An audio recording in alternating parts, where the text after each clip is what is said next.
Tonight's big stories. The Solicitor General files a petition to cancel the birth certificate of Bamban Mayor Alice Guo, the first step in stripping her of her elective post and possibly getting her deported too. Senator Bongo flat out denies the plunder allegations by former Senator Antonio Trillanes, who has accused him and former President Rodrigo Duterte of enriching their relatives during their time in office. Go says this is just black propaganda. And Gilas Pilipinas falls short against world number 23 Georgia, but will carry on to the semifinals of the 2024 FIBA Olympic qualifying tournament. We will be speaking about this with former Gilas head coach Chot Reyes, who's also in Latvia, later on. Good evening. Welcome to the show. I'm Regina Lay. I'm Gretchen Ho. And I'm Sean Yao.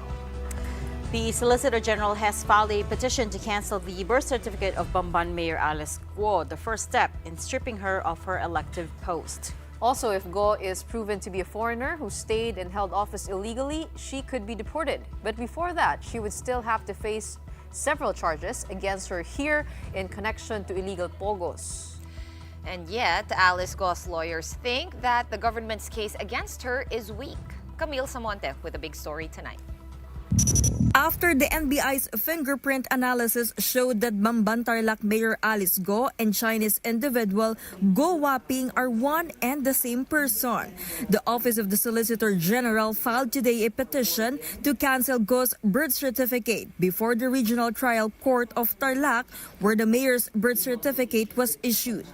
In the petition, Soljan Menardo Guevara noted that Go did not submit the required supporting documents for late registration. He said that there were glaring inconsistencies between the entries in her birth certificate and information contained in other public records. The petition also noted that even though Go was already supposedly 19 years old during the time she filed her birth certificate, it was her alleged father who belatedly registered the document. On top of these, Guevara added that the local civil registry violated rules of the Philippine Statistics Authority and the National Statistics Office for late registration. If her birth certificate is canceled, Guevara says she will lose her most important defense evidence about her identity. That means it's entirely possible for Go to be deported back to China.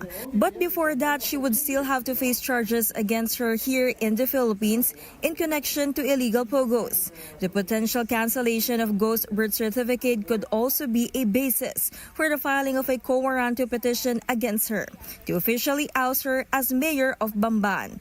Aside from her birth certificate, Senator Win Gatchalian believes other documents issued by the mayor should also be cancelled. Dapat i-cancel ng DFA yung passport ni Alice Guo dahil kung na-cancel na yung birth certificate niya, yung pinaka-basis ng pagkuha niya ng passport ay kanselado na. At yung kanyang national ID rin. Dahil ang dami niyang dokumento, may national ID pa siya na nagsasabi doon na Filipino siya. Dapat i-cancel na rin siya. The Justice Department has also kicked off its preliminary investigation into the charge of qualified trafficking in persons filed against Go and 17 others by the Presidential Anti-Organized Crime Commission or PAOC and the PNP-CIDG. Go was a no-show at the preliminary inquiry and was only represented by her lawyers, who believe that the case against her is weak. This is a serious criminal offense, non-bailable po ito. Kaya ang burden of evidence required, napakataas. Proof beyond reasonable doubt. To indict Mayor Alice Go, ang ebidensya against Mayor Alice Go, papel, bill ng kuryente, letter of no objection, articles of incorporation. Itong mga dokumento na ito, hindi enough to commit the crime of human trafficking. There must be overt act. So itong kaso na ito, na final against her, mahina, with all due respect, mahina, medyo pilit ho talaga. Go's camp was given 15 days to file a counter affidavit. That means on July 22, Go and the other respondents are required to personally appear before the DOJ. Hindi tatanggapin na kanyang counter affidavit kung hindi siya nag-personally appear dito at sumumpa sa harapan ng piskal. Personal dapat to. Kailangan kayo magpakita dito Kailangan kayo sumagot dahil kung di kayo sumagot, baka makasuhan kayo. Hindi sa Senado ang proper venue upang mahain yung depensa nyo na yun, kundi dito sa Department of Justice. On 1PH, sa totoo lang, PAOK spokesperson Winston Cassia says they are not in favor of making Go a state witness in the case because she is potentially the person most involved in the Pogo operations in Bamban and Porac. But Cassia laid out some conditions that could make them reconsider.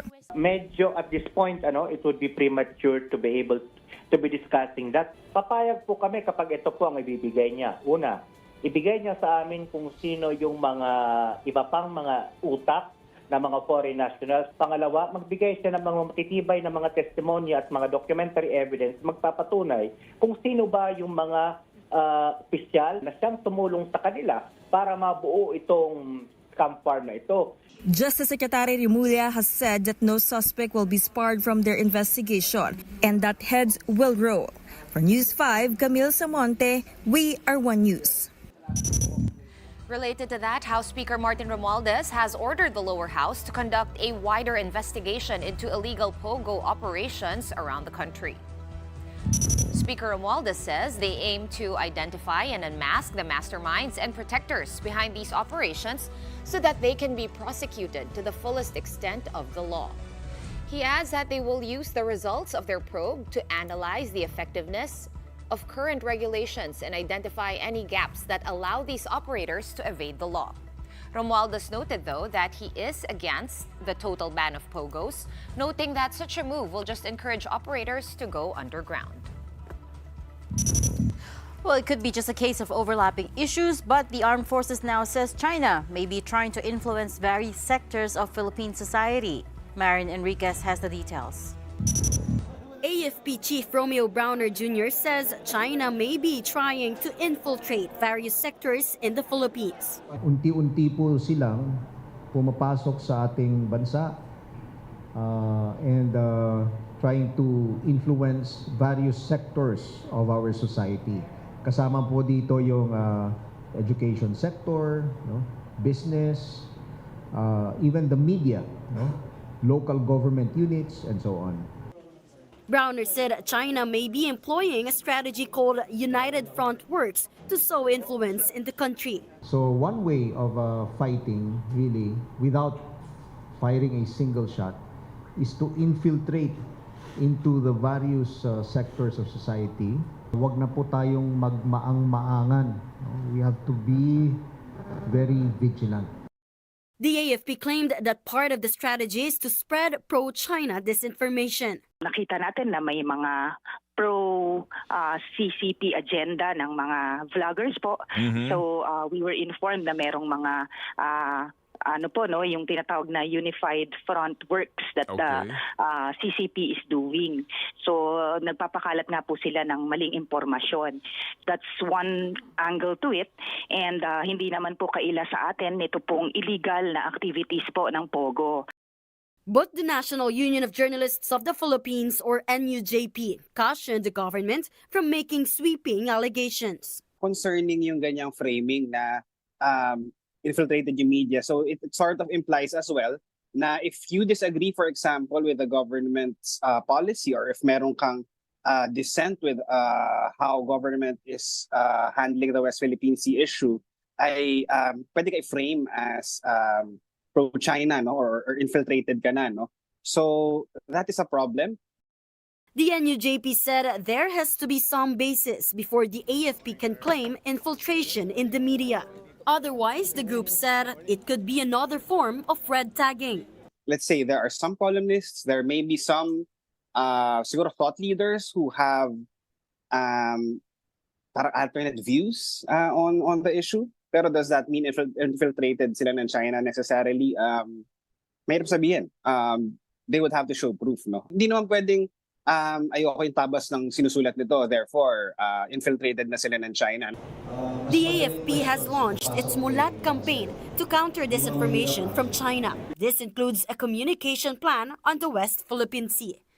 For News 5, Marian Enriquez, we are One News.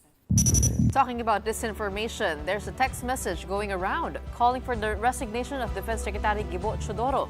Even I received it, in fact.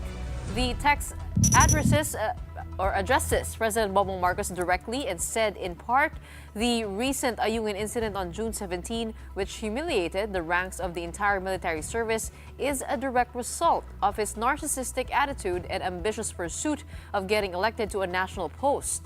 Secretary Teodoro unilaterally decided to carry out this operation, disregarding the opposing comments from military planners and strategists at the AFP and the DND. While our soldiers were being ridiculed and judged publicly, he remained quiet and never took responsibility for this operation. It is concerning he failed to take into account the high possibility of miscalculation and potential escalation to war.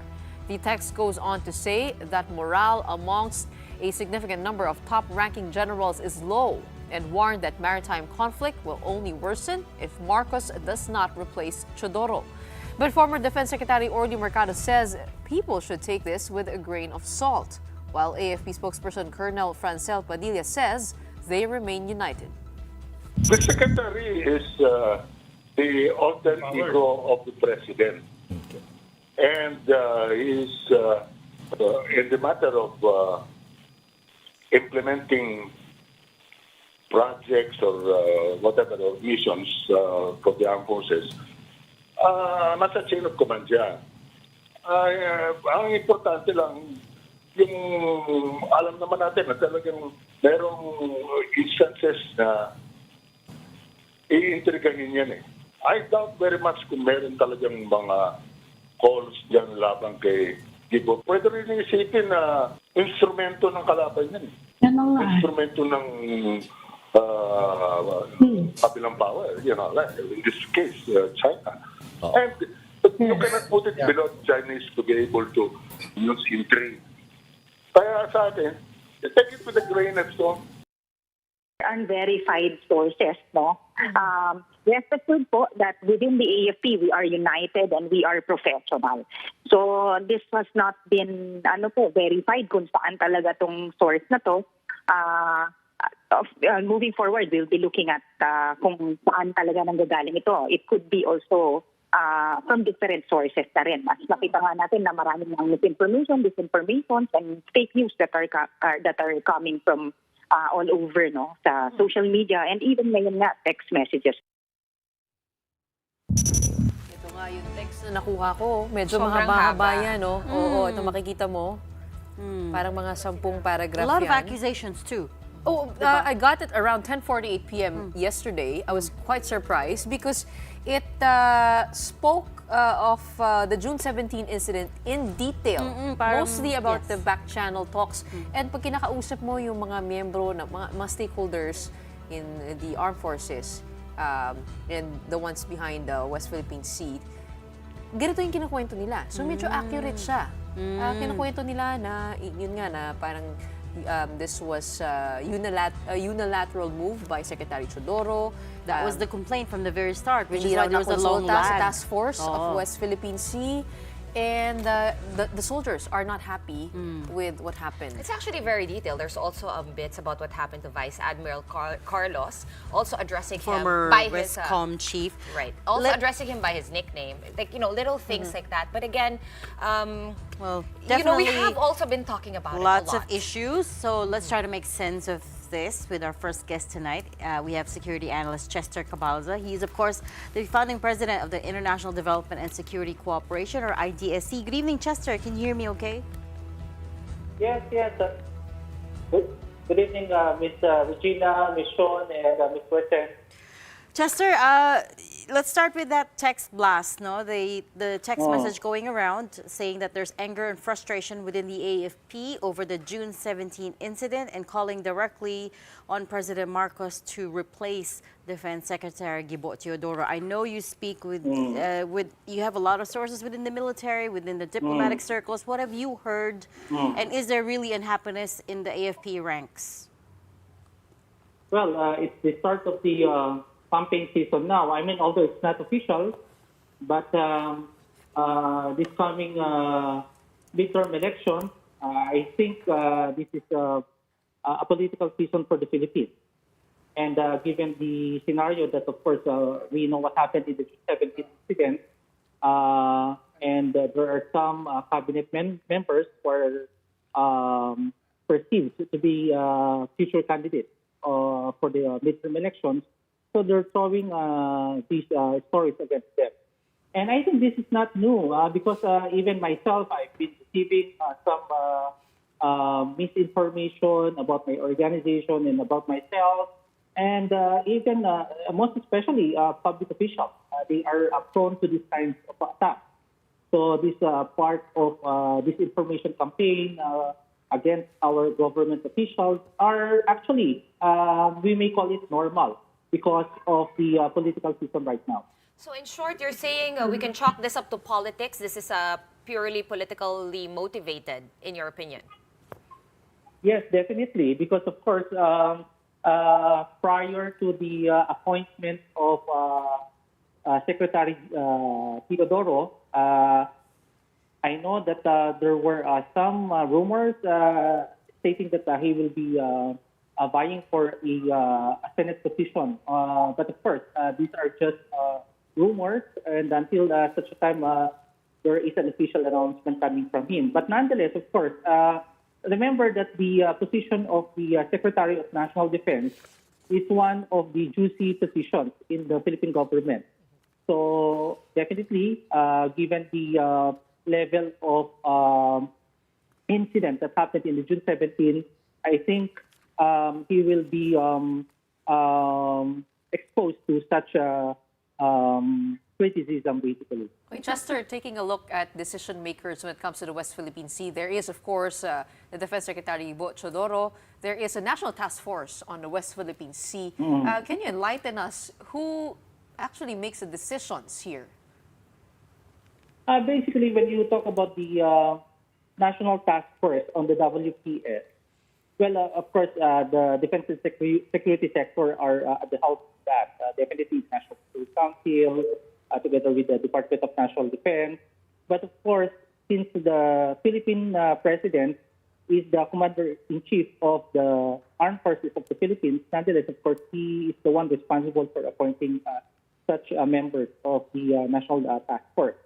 But of course, you have also the hierarchy in the government, and we would see that relevant agencies on from the defense and security sector are the ones responsible for the formation of the WPS. And as far as you know, are all these agencies, NTF, WPS, National Maritime Council, Defense Department, are they all aligned and working harmoniously? That is something that we have to work really hard in our government because as I've been observing, there is still the silo norm in our government, especially that these are critical information, intelligence gathering, and of course sharing are still some of the things that we really have to perfect as a government and as particularly in the defense and security sector because these are very critical in a way. So I think hopefully there is a very good mechanism on how these members of the agencies of the government will work on this mechanism, basically. Okay, well, speaking of that, just to add to Regina's question, can you clarify for us, Chester, who takes precedence here? Is it the National Maritime Council or the National Task Force for the West Philippine Sea? Or at some point, do they overlap? Okay. Originally, you have the National Coast Watch Agency, and then it was renamed to National Maritime Center. Right. And based from the composition of the NMC, you have members of the defense security sector that includes the National Security Council, and of course the Philippine Coast Guard, the Armed Forces of the Philippines, and the Department of National Defense. And of course, everything that they discuss there, because it's a council, it's an inter-primus organization, definitely they reported everything to the president. I think they have also invited some other credible organizations like, of course, included there would be the UP Maritime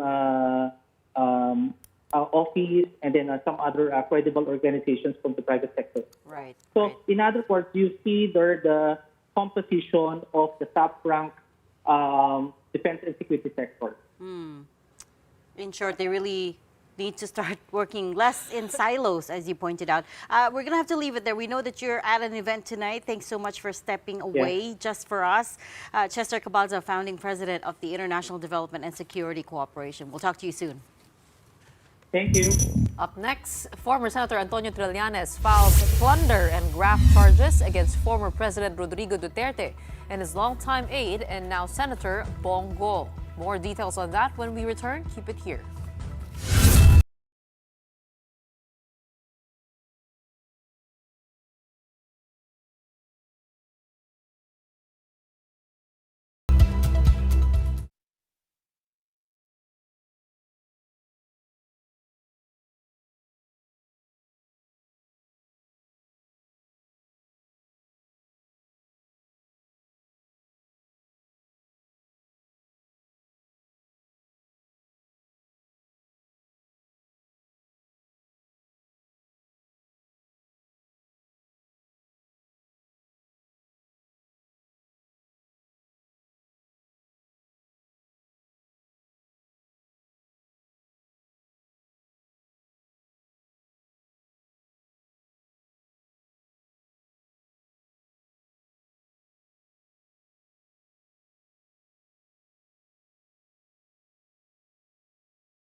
Former Senator Sonny Trillanes has filed plunder charges against former President Rodrigo Duterte and his then aide, now Senator Christopher Bongo. He claimed they facilitated the awarding of more than 100 government contracts to companies owned by Go's father and brother. Ria Fernandez Obina with that story. Former Senator Antonio Trillanes IV has filed charges of plunder and graft and corruption against former President Rodrigo Duterte and Senator Bongo. This morning, Trillanes went to the Department of Justice to file the complaint.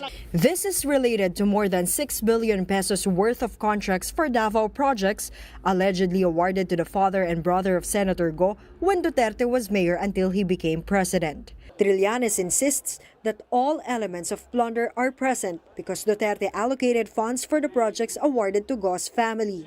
The way the plunder is defined by law, pagka nakinabang ka at ang pamilya mo ng ill-gotten wealth, kasi ito ginamit nila yung kanilang posisyon, authority at influence para mabigay at makorner yung mga proyekto.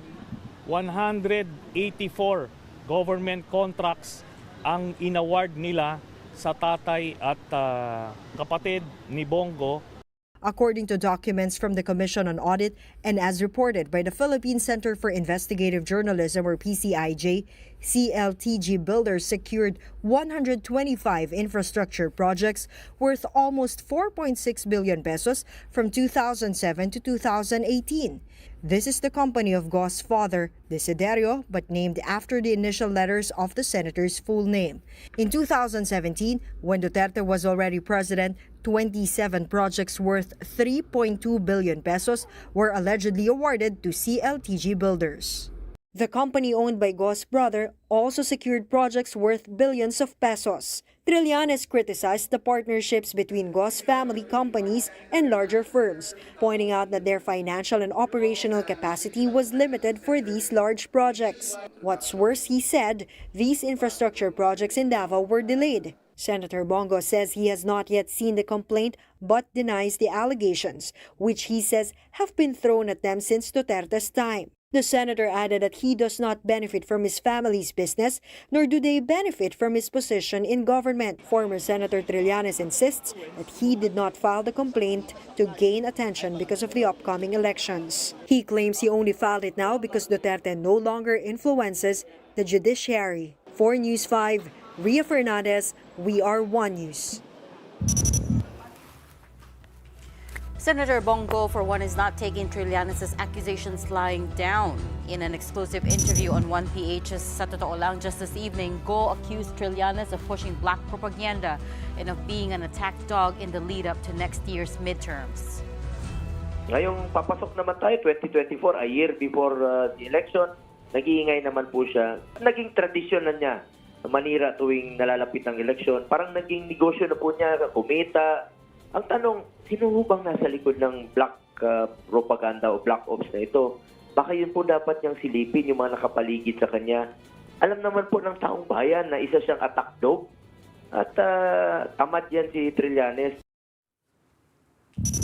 Go says he categorically denied the allegations against him and former President Duterte, insisting that his family, including his half-brother, had been involved in the construction business even before he became a senator. Unang-una po, mula pa po ako sa pagiging senador. Siguro wala pa ako sa mundong ito. May negosyo na po ang pamilya ko. Meron po akong half-brother.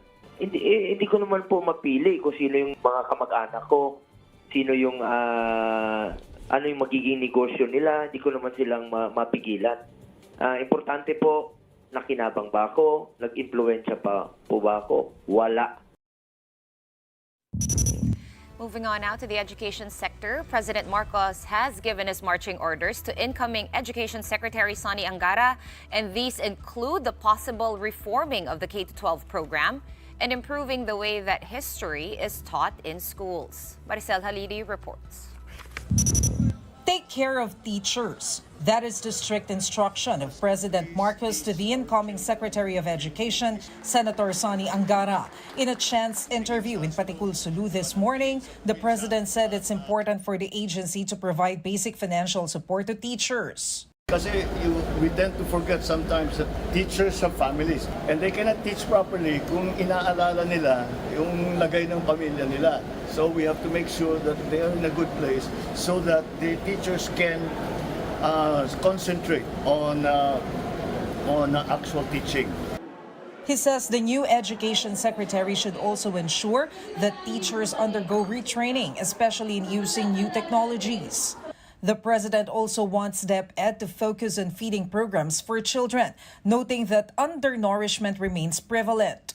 Marcos also wants Angara to improve the teaching of history in the schools, a subject that has been removed from the high school curriculum since the K-12 program was enforced in 2013. I have seen my children's workbooks and there's very little said about the history of the Philippines. And that is so, for me, that is so important for the simple reason that that is what will make a child understand what it means to be a Filipino. Ito ang pinagdaanan ng aming lahi.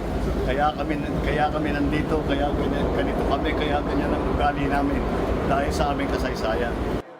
The president adds that it's important for children's competences and core subjects to be honed. Recall that in the 2022 Program for International Student Assessment, or PISA, Filipino students ranked low in terms of reading comprehension, mathematics, and science.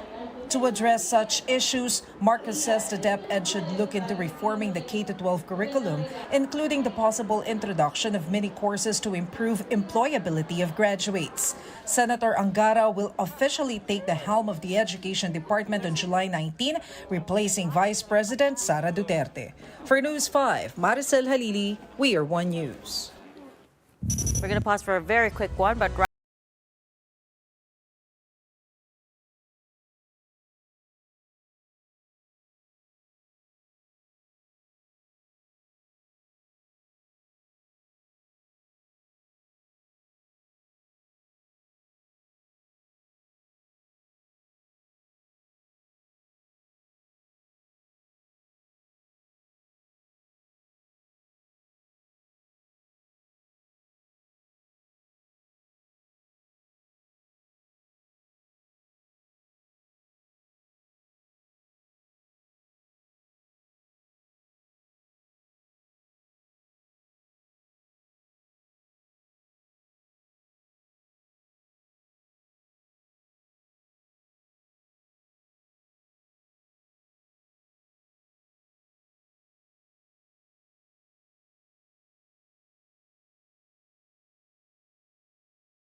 over semifinals. Justin Brownlee once again led the Nationals with an impressive 28-point, 8-rebound, 8-assist showing. Dwight Ramos shot 4 triples for 16 points, while CJ Perez caught fire in the fourth, unloading 12 of his 14 markers.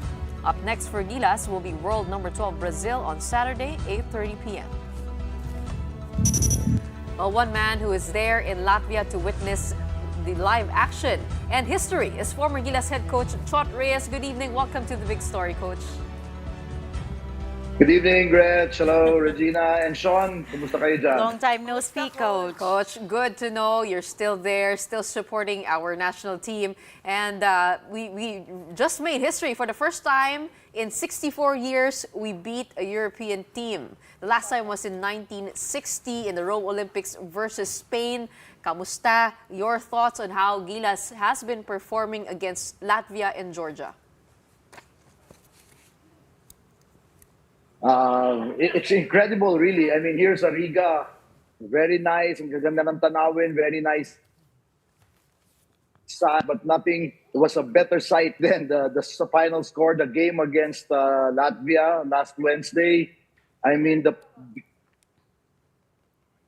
play, fantastic. Coach Tim just coached a masterful game. Galing. We dominated all throughout. The powerhouse team, right?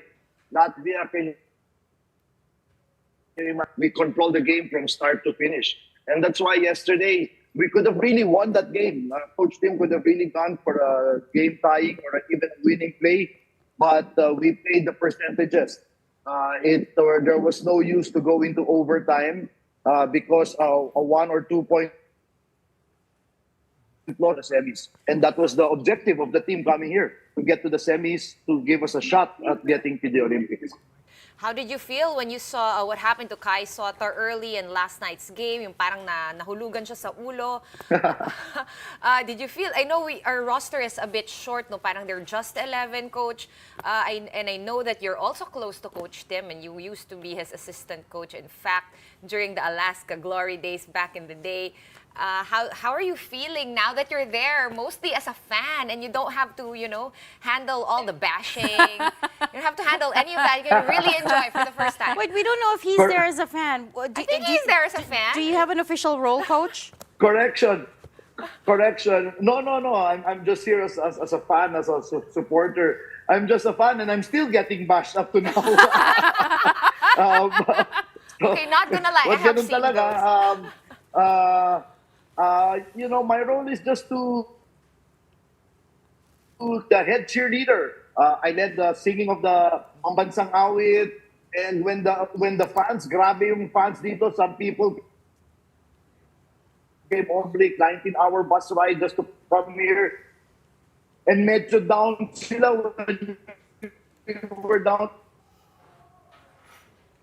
by 20 points, and I decided to continue. My role here is just to support in whatever way I can. And of course, Tim and I, we tech, not only here in the we detect each other all the time. But grabbing adjustment yesterday, when we were down by 20 points, Coach Tim, the coaching staff decided to go down to a 2-3 zone, which Coach Tim very hardly does. But yesterday, the situation called for it. He made the adjustment. And we down, and now we're in the semis. Galing ng ganda ng experience. Fantastic coaching. I have a phone-in question from Riza Diaz, Coach, one of our co-anchors who follows sports, of course. She says, we play Brazil, who has 6 guys with NBA experience. What do you think needs to be done to beat them, noting that we have never beaten them in all 4 meetings of the national teams between the Philippines and Brazil?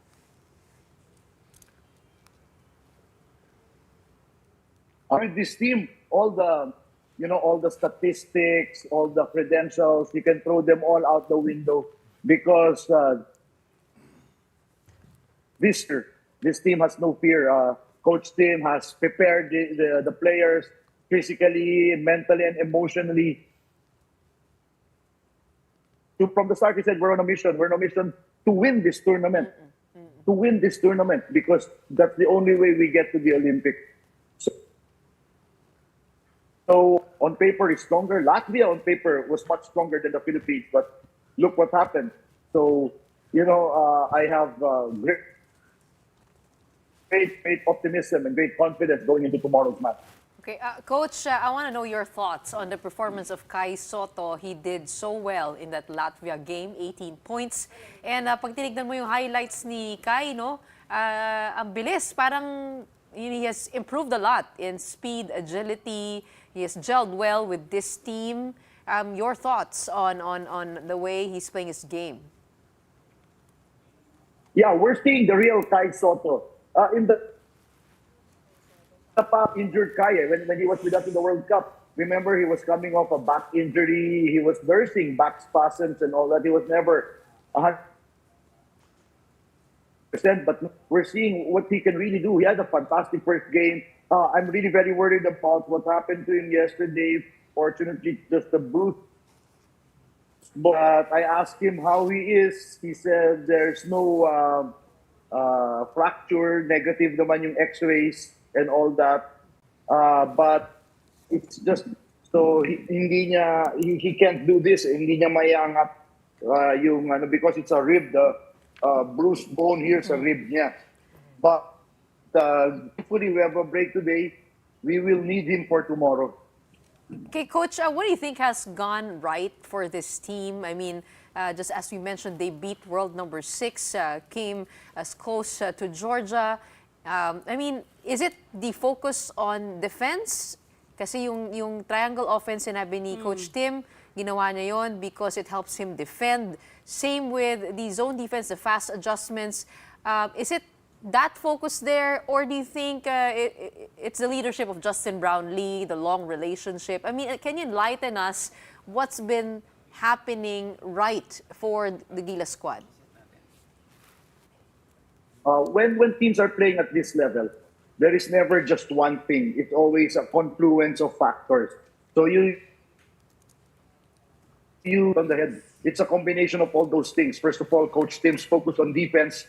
Latvia is a very, very potent offensive team, but we shut their offense going, and that gave us a lot of opportunities to score on offense. And then yesterday, like I said, we were down 20. That good adjustment to play the zone really worked wonders. Pasensya na maingay because it's suddenly pouring downhill dito sa Riga. So that's number one, the focus on defense, and then the leadership of Justin, but also the inspired play of the local Chris Newsom, Dwight Ramos, the guys yesterday. I thought the second unit, CJ of course, Perez. Mar Fajardo, and then the second was great. CJ Perez and Carl Tamayo off the bench, Calvin Octana, they were very important. So ganun yung when teams are playing at a very high level, it's always a confluence of factors. So all of those three things are nagkaka-perfect storm. So ang ganda talaga ng momentum natin for tomorrow. Yeah, to think, Coach Chot, that they played 2 games in less than 24 hours. They looked really tired and worn out also, even after just the first game. How will they rest and recover? You have 24 hours basically to kind of recover. What is the secret with professional teams like this? Is there some specific routine that they do? If I tell you, I have to kill you. Stem cell joke. Alam na ni Coach Tim yun right now. Now, the recovery, that's just as important. The emotional, physical, and mental recovery, that's what is going to prepare you for great physical performance. So I think that's number one. And that's why if you saw yesterday, when we got the lead down already in the fourth quarter, Coach Tim was already playing the second more often because he's coaching the tournament. He's not coaching just that yesterday's game. Okay na eh. We already got the deficit down to so Coach Tim is already preparing. So number one, to answer your question, Sean, it's really the recovery they're right now undergoing to prepare them for tomorrow. And it's just not physical. That's all I can tell you. It's not just physical. It's emotional, mental, psychological. Those are all very important things for the players to make them at 100% tomorrow. And dare I say, you could really tell from the players that they were just in a different Good mindset. zone. They were in a good place. Zone. Yeah. Coach, with the benefit of hindsight, and now that you're able to observe the players from afar, what would you do differently, if any, during your time as coach for Gilas Pilipinas, in particular during that time in the lead up to last year's FIBA World Cup? Would you have done anything differently?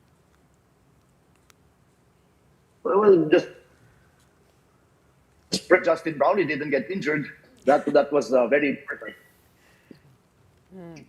So, okay. Coach, are you still there? You're a bit choppy. Sorry, you're coming across quite choppy to us. Sorry, Coach. Yeah.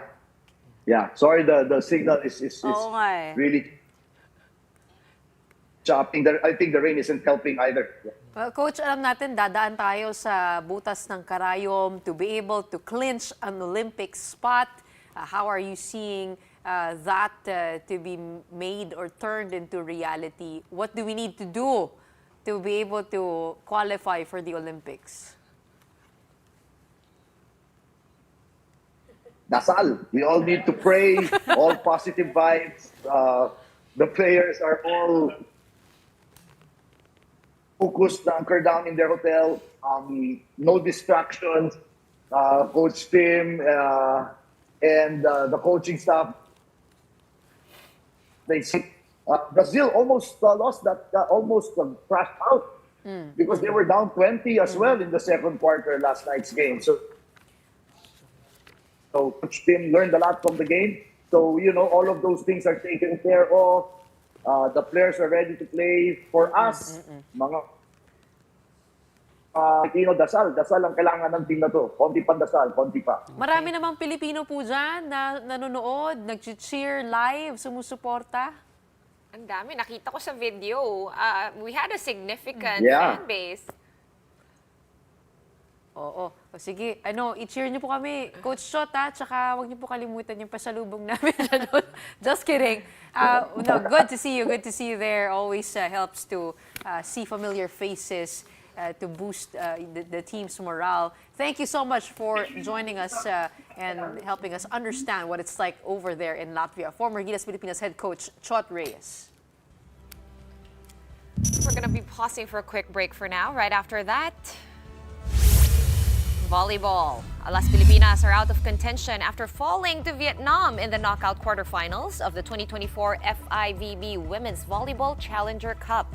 The details when the big story returns. Keep it here.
Welcome back. You are still watching Big Story here on One News. A little spot of good news. Inflation slowed to 3.7% in June after accelerating for 4 straight months.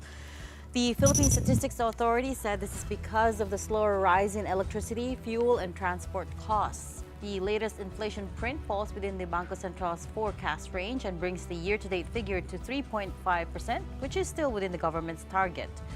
On the downside, though, inflation for the Philippines is poorest, inched up to 5.5% in June from 5.3% in May. This means lower-income households may find it hard to cope with rising prices.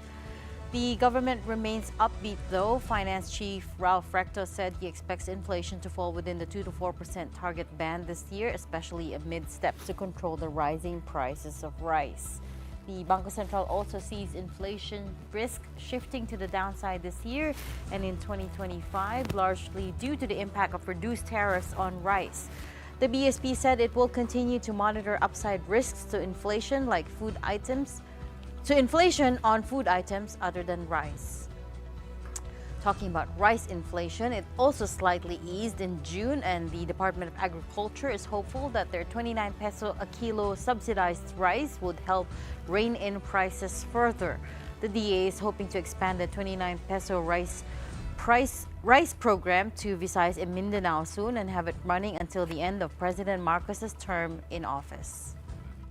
Inaasahan naman natin sa mga susunod talaga na panahon, beginning July, na bababa na rin yung epekto sa inflation dahil yung base effect talagang nagsimula July, August, mararamdaman natin. At itong P29 Rice for All, alam natin 25% yung effect ng bigas doon sa overall inflation basket.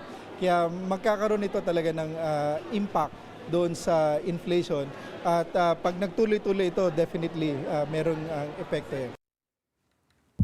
Alas Pilipinas makes an early exit in the 2024 FIVB Women's Challenger Cup after bowing to Vietnam in straight sets, 25-14, 25-22, 25-21 at the Ninoy Aquino Stadium in Manila. The Vietnamese took control of the match and never allowed Alas to take more than a 1-point lead. After going down early in the third set, Alas would claw their way back into the game, even taking the lead at 18-17 amid the efforts of Cici Rondina.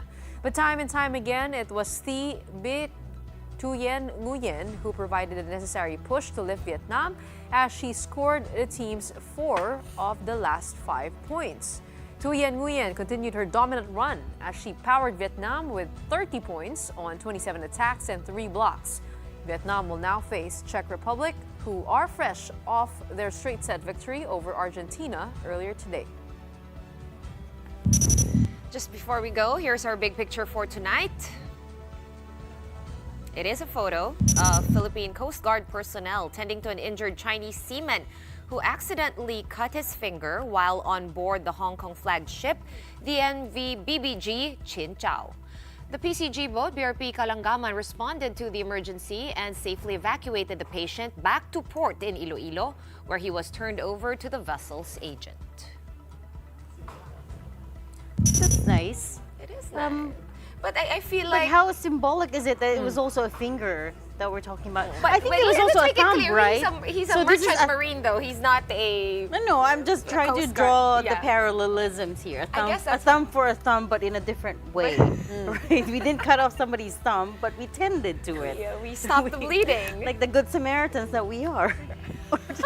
Well, it's good to end our Friday and our On a week. Good Samaritan. On a good Samaritan note.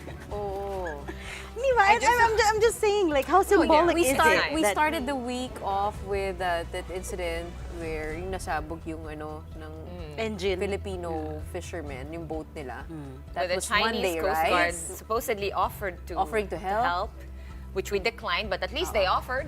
But when I check out the page of the Chinese Embassy in Manila, they often post themselves helping Filipino fishermen.